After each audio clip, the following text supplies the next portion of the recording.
भी नहीं आए, शयन का समय हो गया, बाबा एकटक बस बैठे हैं, कन्हैया आ रहे हो सके, नंद रानी यशोदा नंद बाबा को शयन करवा के आवेगो, रात्रि हो गई नहीं आए ठाकुर जी। कृष्णदास जी मुस्कुराने लगे। 12 साल से एक तक बिना नागा किए अपने नियम में लगा हूँ। आज तक कुछ नहीं मांगा कन्हैया से, केवल यह मांगा कि मेरी कुटिया पर आ जाओ। मेरे हाथ में 100 माला पहन वाम श्रम को तुरंत अपने 56 भोग को पूरा एक पोटला बनायो, माला उठाई, सब सामान वहां से तुरंत धर लियो और कुटिया में तालो लगा कर के बाबा निकल गए। नंद गांव से बोले जीवन में नहीं आऊंगा, मेरे जीवन में सबसे बड़ा अपराध है, मैंने 12 साल या कन्हैया को दे दिए या श्याम सुंदर को दे दिया। अरे अरे काहे बात को श्याम सुंदर, काय बात को कन्हैया, काय बात को दयालु।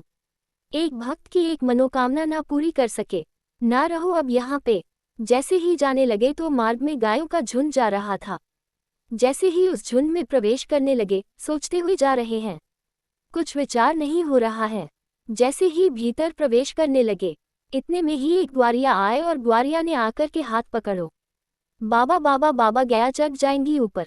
पीछे मुड़कर के देखो तो ननोसो एक बालक ऊंची धोती पहनी, सिर पर स्वाफा पहनो है और एक लठिया को अपने कंधा पे लगा के वापस दोनों हाथ में को टान करके और बाबा के पास आयो है। बाबा गया चढ़ जाएंगी, अभी मत जाओ, गयन को जाने दो पहले। संगीत। बाबा बोले कौन की गया है? ये बोले नंद बाबा की गया है। कितनी गया और है? बोले अभी अभी। बाबा बहुत है, कितनो समय लगे? बोले बाबा अभी समय लगेगा, इन्हें सब ने जान दो, फिर तुम चले जाओ, तब तक यहाँ बैठ जाओ, आ जाओ एक मोते बता लो। बाबा बैठ गए, पूछने लगे कहाँ से हो, क्या हो, कैसे, कहा, सब बात चलने लगी। बोले वो सब बात बताऊंगा। बाबा ये बताओ, यहाँ में तो देसी घी की सुगंध आ रही है, यहाँ में कहा धरो भीतर। बोले अब कहा बताऊं तो ये छलिया माखन चोर ऊपर बैठो का कपटी, एक नंबर को या के 56 भोग बना आयो, नहीं जा रहा हूँ छोड़ छाड़ के। बाबा तो फिर या को का करोगे? बोले का करूंगा, नेक दूर जाके मैं खा लूंगा। बोले नेक दूर जाके का खाओ, यही खा लो, नेक नेक मुकु दे दियो। बाबा बोले हाँ ठीक है चल यही खा ले। पोटली खोल के सब निकाल के सामग्री और बाबा ने खाए, ले तू भी ले ले। बाबा मेरे हाथ में गोबर लग है, गंदे धोवे जानो पड़े, कहाँ से जल लाऊंगा तो कैसे होगी? बोले आप अखवा दो ना अपने हाथ से। बाबा बोले अच्छा ऐसे ही तेरो स्वामी ऐसी सबरे गांव के वो सेवा करवावे, तुम सेवा करवा लो, जान भी प्रेम से ना दे रहे को, अब अपनी सेवा करवावे को, पूरा गांव ही 100 है। बाबा एक स्वयं पावे। और ग्रीष्म ऋतु का समय, गर्मी का समय, मन में भाव आया। कृष्णदास जी पड़े हुए थे, लेटे, गले में थोड़ी गर्मी लगी तो जलपान किया। उसके बाद विचार किया कोई ऐसा फल खाया जाए जिससे थोड़ी गर्मी शांत हो। तो मन में विचार आया, बोले जरूर ठाकुर जी को गर्मी लग रही है, इसीलिए मुझे गर्मी लग रही है। निकल गए महाराज बाजार में लेने के लिए। खरबूज जैसे ही पहुंचे तो महीने का पहला फल आया था लेने के लिए। जैसे ही पहुंचे दुकानदार से जाकर बोला भैया कितने का लगाया, भाव मोल करो। दुकानदार ने जो भी भाव था उसका 1 रुपया 2 रुपया बताया। बोले इतने का है, लो यहाँ। कृष्णदास जी खरीदने लगे। इतने में ही राजा के सैनिक आ गए। सैनिकों ने आकर के कहा, बोले नहीं, महीने का पहला पहला फल है, पहले राजा की सेवा में जाएगा, बाद में किसी मंदिर मठ में जाएगा। कृष्णदास जी बोले यहाँ तो हमारे लाल जी की नाक कट जाएगी, अगर यह फल राजा के यहाँ गया तो महीने का पहला फल है, ठाकुर जी की सेवा में जाना चाहिए। अब इनको प्रवचन क्या सुनाऊं मैं? ये राजा के यहाँ रहने वाले लोग, इनमें बुद्धि विवेक तो होता नहीं है, केवल तनख्वाह के लिए राजा की जय जयकार करते हैं। हमारे यहाँ तनख्वाह थोड़ी देते हैं ठाकुर जी, हम तो फिर भी जय जयकार करते हैं। ये राजा के लोग, इसको क्या समझाऊं मैं? कृष्णदास जी उनको समझाते तो बात बिगड़ जाती। कृष्णदास जी ने बोला भैया देखो, पहले हम आए तो हमको देना चाहिए। दुकानदार बोला पहले आप आए हो, लेकिन अगर इनको नहीं दिया तो ये दंड दे सकते हैं। मुझे राजा के लोग हैं, मैं तो इन्हीं को दूंगा। कृष्णदास जी बोले अगर हम तुमको दुगना रुपया दे तो 1-2 रुपये की चीज के अगर हम 5 रुपये दे तो भी नहीं दोगे? तो उसका मन थोड़ा लोभ में आ गया। उसने कहा भैया देखो, आप भले ही राजा के आंसू, लेकिन राजा सबका भला चाहता है ना, अगर इनकी वजह से मेरे घर की रोटी बढ़िया आ जाए तो फिर मैं इन्हीं को दे देता हूँ। ये 4 रुपया दे रहे हैं। राजा के सैनिकों ने कहा हम पर कोई कमी है क्या, हम 10 रुपया देंगे, लाओ अब हमको दो। 1 रुपया बोला तो कृष्णदास जी बोले हम 15 देंगे। अच्छा एक और बात बताऊं, जेब में लाए 2 ही रुपया थे। कृष्णदास जी लाए 2 ही रुपया थे, लेकिन बातें देखो। सैनिक बोले भाई राजा की नाक कटेगी, सुनो 20 रुपया देंगे, फल हमको दो। कृष्णदास जी बोले 25 देंगे। बिना विचार किए हमको दो करते करते महाराज मोल पहुंच गया 90 रुपये पर। कृष्णदास जी सीधे बोले हम 1 रुपया देंगे, अब तो हमको देना ही पड़ेगा। फल वाला सोच रहा है ये जल्दी लेवे और मैं यहाँ से जाऊं, मेरी तो छुट्टी है, अब तो 1 आध साल अगर दुकान नहीं भी लगाऊंगा तो चलेगा। 100 रुपये मिल रहे हैं, उस समय बहुत होते थे। जब 100 रुपये पर अंक पहुंच गया कृष्णदास जी का, सैनिकों ने बोला कि भाई देखो हम भले ही मोल भाव तो लगा रहे हैं, अपने राजा की नाक बचाने के लिए रुपया बढ़ाते तो चले गए, लेकिन अगर राजा ने पूछा कि फल कितने का आया और हमने कहा 100 रुपये का, तो राजा तलवार निकाल के सरधर से अलग कर देगा। बोले, राज संपत्ति को तुम कुछ सोच ही नहीं रहे हो कि 100 रुपये का फल लाए हो। अंत में राजा के सैनिकों ने हाथ खड़े किए। बोले, इन्हीं को दे दो, हमको नहीं चाहिए। दुकानदार बोला, लाओ 1 रुपया। कृष्णदास जी बोले, देख भाई, तू मोल निकाल के तू ये फल निकाल के रख दे, बस हम ले आ रहे हैं, चाहे कैसे भी लाए ले आएंगे, लेकिन इसको रख दे। तुरंत गए, ना जाने क्या वस्तुएं सब लगा के बेच के 1 रुपया का फल लेकर के गए। कृष्णदास जी दोपहर में फल ले आए, रसोई घर में लाकर फल रख दिया। रसोईया जी को बता दिया जाके, बोले, हमने जो है रसोई ही घर में फल रखा है, अभी उत्थापन में ठाकुर जी को खरबूज का ही भोग लगाना। कृष्णदास जी बड़े प्रसन्न थे कि भैया महीने का पहला फल ठाकुर जी की सेवा में आएगा, ठाकुर जी पाएंगे, आनंदित हो जाएंगे। रसोईया स्नान ध्यान करके जैसे ही रसोई घर में गए, पूरी रसोई खोज ली, लेकिन महाराज फल नहीं मिला। कोई ले गया उसको वहां से। बाहर आकर कृष्णदास जी से कहा, बोले कि कृष्णदास जी, अंदर तो फल है ही नहीं। बोले, अरे मैंने वही रखा है। बोले, मैंने देख लिया, कहीं भी नहीं है, सब जगह खोज लिया महाराज, फल तो कहीं चला गया। उसको उठाकर उसको कोई और ले गया। कृष्णदास जी बड़े व्याकुल हो गए।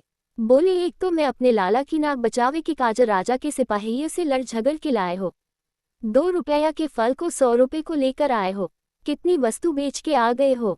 इस बात का दुख नहीं कि इतना महंगा लाया, इस बात का दुख नहीं कि इतना लड़के लाया, इस बात का दुख कि ठाकुर जी उसको पा ना पाए, कोई और ले गया। बड़े दुखित बैठे थे मंदिर के अंदर।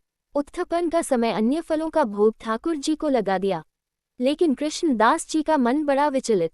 पुजारी जी आए, बोले, कोई बात नहीं, अब हमने अन्य फलों का भोग लगा दिया है, अब फिर कभी कृष्णदास जी। अब कृष्णदास जी किस किस को बताएं, रोते रहे, सब समझाते रहे कृष्णदास जी को। उत्थापन का भोग जब अनवसर हुआ और पुजारी जी ने बाहर आकर के जैसे ही कपाट खोलने की घोषणा की, सब दर्शनार्थी खड़े हो गए। कृष्णदास जी के भी नेत्र लाल पड़े थे। जैसे ही कपाट खुले तो क्या पाया, ठाकुर जी के उदबाहु के ऊपर वही फल रखा जाता जो कृष्णदास जी लेकर के आए। हौसला बढ़ाने की आवाज रसोई लाता, उससे पहले ठाकुर जी रसोई घर में जाकर ले आए उस फल को और अपनी भुजा में लाकर के धारण कर लिया। जैसे ये दृश्य कृष्णदास जी ने देखा, मूर्छित हो गए। कृष्णदास नित्य ठाकुर जी को माला पहनाते थे अपने हाथ से।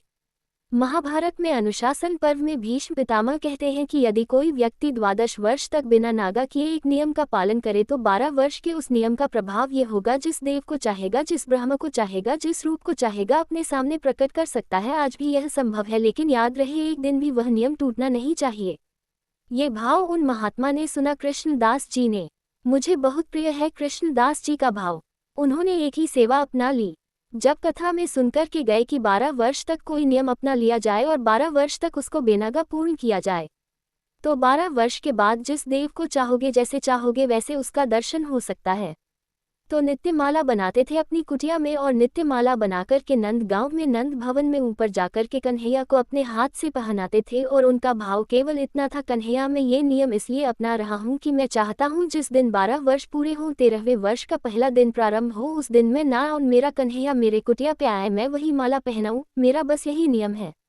नित्य ठाकुर जी को माला पहनाते और माला पहनाने के बाद में कन्हैया के कान में बोलते, लाला 2 साल हो गए, केवल 10 साल रह गए माला पहनाते। कन्हैया केवल 5 वर्ष रह गए। कन्हैया अब केवल 1 ही वर्ष रह गए है। कन्हैया अब तो 6 महीना रह गए। कन्हैया अब तो 15 दिन रह गए। अब तो नाचते हुए जाते हैं माला लेकर के। कन्हैया अब तो 1 ही हफ्ता रह गए। रोज रोज माला पहना मैं, गर्मी पड़े, सर्दी हो, वर्षा हो, खांसी हो, जुकाम हो, बुखार हो, नहीं छोड़ते थे अपना नियम। आज विश्राम दिवस, 12वां वर्ष का अंतिम दिन, ठाकुर जी के सन्मुख गए, माला गले में धराए, लाला सेवा पूर्ण भई, अब मेरी सेवा पूर्ण, प्रतीक्षा करूंगा, कल 13वें वर्ष को पहो दिन है, तू आयो, तेरे का देख 56 भोग बनाऊंगा, तेरे का बढ़िया जो है माला बना के रखूंगा, एक से एक सजा के रखूंगा। एक देर पर जयो मेरे पास मुस्बत लियो, और लाला तू को जितनो समय मिले तू उतनी देर को आइयो, लेकिन आ जइयो। और प्रणाम करके उल्टे पांव जा रहे। बोले कि इसका मतलब क्या है? बोले अब कल मैं आऊंगा नहीं, और लाला तू नहीं आया ना तो जीवन में भूल जइयो कि मैं कभी आऊंगा नंद गांव में और नंद भवन में, यह मेरा अंतिम प्रवेश है।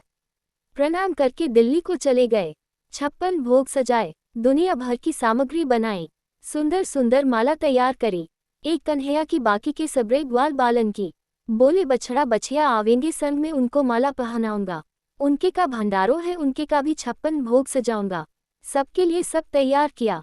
23वें वर्ष का जब पहला दिन प्रारंभ हुआ, सुबह से रात तक रहे कन्हैया आ रहे हो, श्याम सुंदर आ रहे हो, नंदन आ रहे हो, गो अभी श्रृंगार को समय भयो है। धूप की छांव से पता कर लेते हैं कि अभी कौन सा समय चल रहा है। अभी श्रृंगार को समय भयो, अरे लाला व्यस्त हो श्रृंगार करके और फिर बाद प्रसाद पाके फिर आवेग, अभी भी नहीं आए हो, कोई बात ना, राज भोग पाके आवे, गया चराते हुए चुपके से आ जाएगा मेरे पास, अपने मन को सांत्वना दे रहे हैं। दोपहर का समय हुआ, सूर्य बिल्कुल ऊपर, राजभोग का समय चल रहा है, कन्हैया आ रहे हो, बार बार जावे गुलाब जल लेकर के और छींटे मार करके आ जावे। थोड़ी ही देर में धूप के ताप से गुलाब जल से वह पृथ्वी फिर से सूख जाती। ठाकुर जी नहीं आए, गया चरा के दूर चलोगे हो, शाम को आवेग लौटते समय आगो 4 बजे आ जाए। सूर्य अस्ताचल को जा रहा है और प्रतीक्षा कर रहे हैं, कन्हैया आ रहे हो, गुलाब जल को छींटा करे, बार बार माला पर जल छिड़क दे, कहीं कोई मक्खी बैठ नहीं जावे। 56 भोग पर को विचार करें और फिर देखने लगे कन्हैया आ रहे हो, नहीं आए श्याम सुंदर, कोई बात ना, शाम को ओलाई करवा के और फिर रात्रि को प्रसाद पाके कन्हैया फिर आवे, तब